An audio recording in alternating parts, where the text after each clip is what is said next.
Assalamualaikum warahmatullahi wabarakatuh.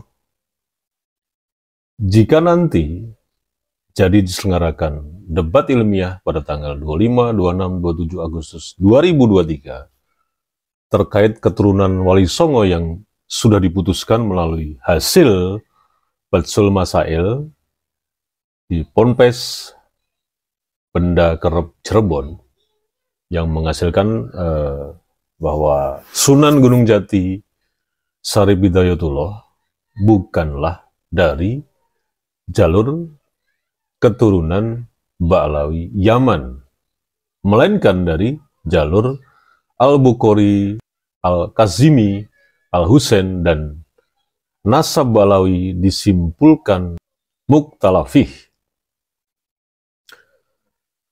Akankah diskusi ilmiah ini menjadi babak baru, sebuah rekonsiliasi keturunan Wali Songo dan Ba'alawi, atau hanya ngopi bareng berujung melanjutkan perdebatan to be continue?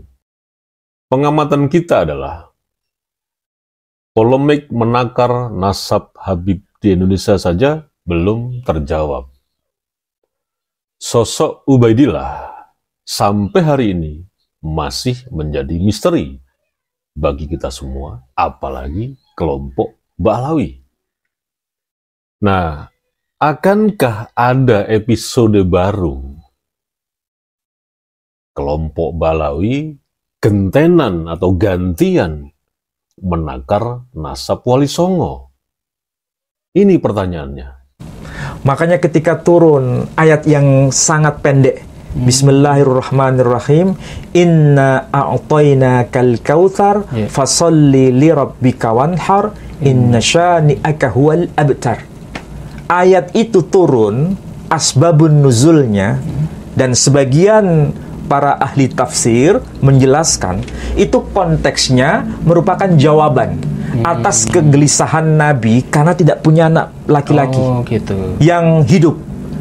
Semua yang hidup itu perempuan. Yang laki-laki meninggal. Yang laki-laki meninggal. Ya. Misalnya Sayyidina Ibrahim. Maksudnya Sayyidina Ibrahim di sini anaknya Nabi Muhammad sallallahu alaihi wasallam melalui Maria Al-Qibtiyah. Yeah. Jadi beliau melahirkan seorang putra dari keturunan Nabi sallallahu alaihi wasallam dan diberi nama Ibrahim. Bukan Nabi Ibrahim ya, tapi Sayyidina Ibrahim putra Nabi kita Muhammad sallallahu alaihi wasallam dan meninggal pada waktu kecil. Sementara garis nasab Nabi sallallahu alaihi wasallam itu melalui jalur perempuan. Dari mana? Dari Sayyidah Fatimah alaihassalam. Jadi Sayyidah Fatimah alaihassalam disebutkan alaihassalam bukan radhiyallahu anha, tapi alaihassalam dari mana? Dari kitab Sahih Bukhari. Jadi Sayyidah Fatimah alaihassalam itu gelar istimewa sebenarnya. Putri Nabi itu ya. Putri Nabi. Dan itu ditegaskan dalam kitab Sahih Bukhari. Kita bisa bukaan dokumen ya, dokumen manuskrip Sahih Bukhari yang paling tua. Semua tercantum Sayyidah Fatimah alaihassalam, bukan Fatimah radhiyallahu anha.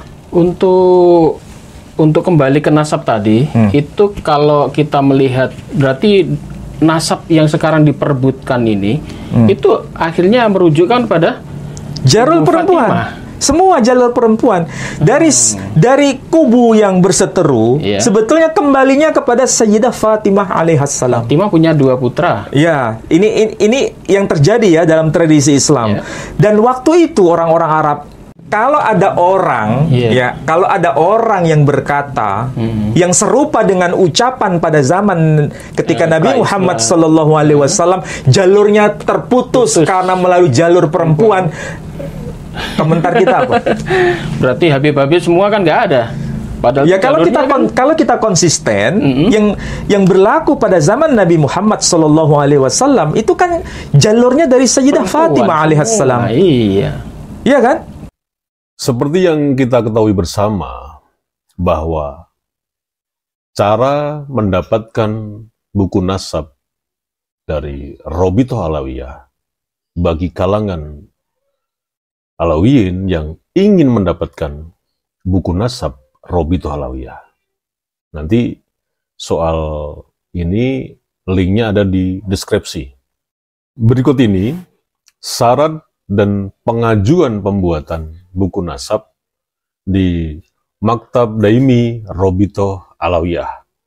Yang pertama, pemohon mengajukan permohonan dengan mengisi biodata yang lengkap pada formulir permohonan pembuatan buku nasab dari Maktab Daimi Robitoh Alawiyah. Nah, yang kedua, pemohon menulis pada formulir nama lengkap, nama ayah, nama kakek, dan seterusnya. Sedikitnya sampai kakek kelima dengan benar. Yang ketiga, pemohon menuliskan nama-nama saudaranya. Nama saudara-saudara dari ayahnya dan nama saudara-saudara kakeknya dengan lengkap dan benar. Kesimpulannya adalah bahwa nasab yang memenuhi standar dari Maktab Daimi Robitoh Alawiyah pada jalur laki-laki atau istilah dalam DNA kromosom itu adalah YDNA, jalur ayah. Terus bagaimana pemaparan Profesor Dr. Manakem Ali? Dari kubu yang berseteru, sebetulnya kembalinya kepada Sayyidah Fatimah alaihissalam. Fatimah punya 2 putra. Ya, ini yang terjadi ya dalam tradisi Islam. Dan waktu itu orang-orang Arab, kalau ada orang, kalau ada orang yang berkata, yang serupa dengan ucapan pada zaman ketika Nabi Muhammad SAW jalurnya terputus karena melalui jalur perempuan. Komentar kita apa? Berarti Habib-habib semua kan nggak ada. Padahal ya kalau kita konsisten, yang berlaku pada zaman Nabi Muhammad SAW itu kan jalurnya dari Sayyidah Fatimah alaihissalam. Iya. Iya kan? Iya. Baru ke anaknya Hasan Hussein. Anaknya baru nanti anak laki. Anaknya laki. Tapi meskipun anak laki, sambungnya itu melalui Sayyidah Fatimah alaihissalam. Dan itu nanti merujuk pada Nabi SAW. Jadi kalaupun terjadi perdebatan, ini perdebatan yang sebenarnya tidak merujuk pada sumber Islam. Kalau dikatakan harus dari jalur laki-laki, tidak ada penegasan dalam Quran maupun hadis. Oh, tidak ada dasarnya. Tidak ada dasarnya. Quran jelas itu menyebut Isa ibnu Maryam. Itu hanya tradisi. Hanya tradisi. Jadi kalau tradisi itu tidak ada kaitan dengan ini ajaran Islam atau bukan. Gitu. Bahkan 12 anak-anak Israel itu satu perempuan tidak diakui, tidak pernah disebut namanya itu ya. Ya, karena tradisi. Iya, dihilangkan malah perempuannya. Tapi yang jelas, tradisi Israel sendiri ya, sampai hari ini, siapapun mereka, kalau itu nasabnya nyambung ke jalur ibu, dia diakui sebagai Bani Israel. Oh. Dia diakui. Itu tradisi sekarang. Dari jalur ibu sekarang ini? Iya, sekarang ini. Kalau dulu hanya melalui jalur laki-laki. Kenapa seperti itu ya, Kali? Karena tujuannya sederhana. Tujuannya adalah menghimpun semua Bani Israel dalam satu payung besar, Bani Israel. Dan itu mulai terjadi semenjak hancurnya Yerusalem yang kedua. Jadi Haikal Sulaiman ketika dihancurkan itu 2 kali. Iya, 2 kali. Ketika pada zaman Nabi Isa alaihissalam itu Yerusalem, bangunan suci Baitul Maqdis hancur. Nah, pada saat itu tradisi untuk pengakuan terhadap jalur perempuan itu baru diberlakukan. Sebelumnya belum terjadi. Terkait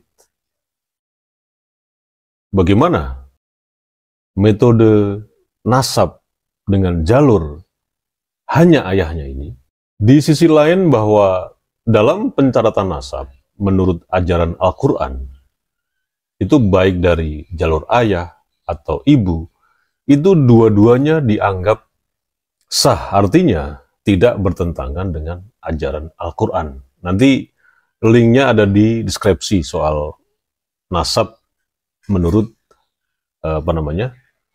Al-Quran ini. Di pertemuan nanti, di Kesultanan Banten, sepertinya ya, Mbak Alawi itu ingin mengkondisikan di diskusi ilmiah nanti di Kesultanan Banten bahwa Wali Songo itu nasabnya tidak diakui oleh mereka karena menggunakan jalur perempuan. Coba ingat-ingat lagi munculnya Asmatkon sebagai tokoh locking up ke Sunan Gunung Jati. Oke, kita lanjutkan lagi pemaparan mengenai nasab menurut Al-Quran dari Profesor Manakem Ali. Jadi kalau kita lihat ya, memang yang diupayakan dalam tradisi Yahudi di generasi awal itu hanya laki-laki. Baru kemudian jalur perempuan bisa masuk. Nah, sementara dalam tradisi Islam itu tidak ada penjelasan konkret. Tidak ada penjelasan yang bisa memuaskan kita. Apakah Nabi itu menegaskan harus dari jalur laki-laki? Tidak ada penegasan. Kalaupun itu ada, itu bukan sabda Nabi SAW, tapi generasi yang muncul belakangan, yang itu merupakan tradisi internal mereka sendiri. Dia mengakui nasab tidak boleh dari perempuan. Ya itu kan tradisi internal. Padahal nasab atasnya putrinya Nabi. Makanya kalau kita lihat merujuk pada statement dari Syekh Al-Azhar atau ulama besar dari Kairo. Kampus Al-Azhar Jamiah di Kairo.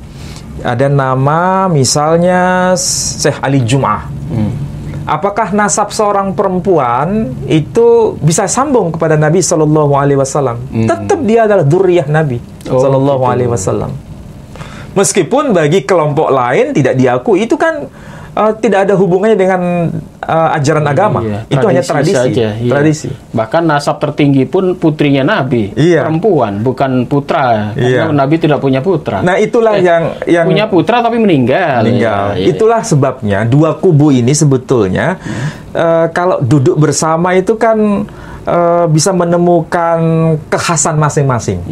Kalau dari versi Trah Wali Songo, jalur laki ataupun jalur perempuan itu berhak untuk menyatakan dirinya itu sebagai dzurriyyah Nabi. Jadi kalau dalam konteks ini apakah bertentangan dengan ajaran Islam? Ya tidak bertentangan. Tidak bertentangan. Meskipun dari jalur laki-laki, jalur perempuan diterima semua. Kalau dari Robito, tidak diterima. Kalau jalur perempuan, misalnya Fulan bin Fulanah, kemudian bin Fulan. Nah, ini berarti terputus. Robito begitu. Iya, jadi misalnya si A anak si B, kemudian si B anak nyai siapa gitu. Itu ditolak. Kalau perempuan ditolak. Tetapi uniknya dalam tradisi Rabithah Alawiyah, kalau perempuan dari kalangan mereka sendiri harus menikah di kalangan mereka sendiri, tidak boleh ke di luar komunitas lain. Ini kan tradisi mereka, ya. Apakah itu salah? Ya, saya tidak bisa menyalahkan karena itu tradisi mereka. Tapi apakah itu menjadi ukuran kebenaran Islam? Tidak bisa. Karena dasarnya bukan dari Quran, bukan dari hadis. Tradisi. Dasarnya dari tradisi.